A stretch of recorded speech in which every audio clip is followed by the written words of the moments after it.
बोल कैसे तू बतावना, समझावना, तू बतावना, समझावना।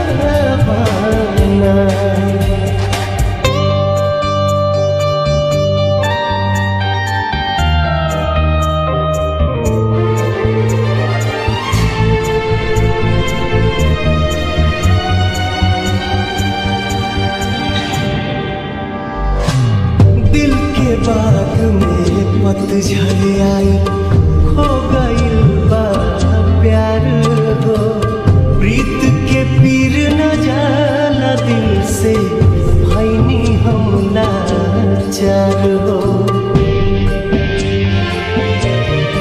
हाँ, दिल के बाग में पतझड़ आई, खो गइल बा प्यार हो, प्रीत के पीर न जाला दिल से, भइनी हम लाचार हो।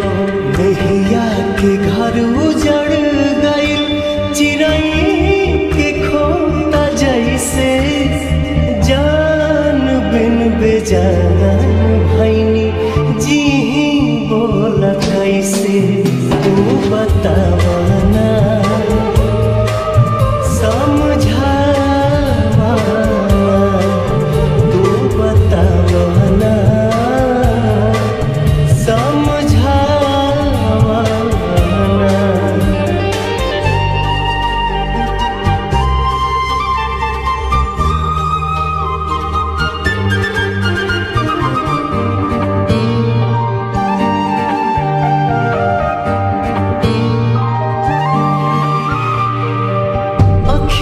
के रोक ले हम दिल न लेकिन मानी हो, अब त जिंदगी काटे पारी कसम कसम रानी हो।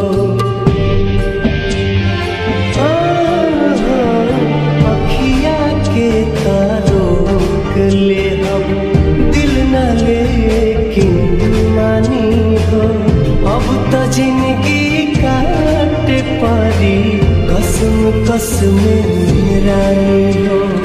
तड़पे ले मछरी जल बिना, तड़पे ला दिल वही से, जान बिन बेजान भइनी, जीही बोल कैसे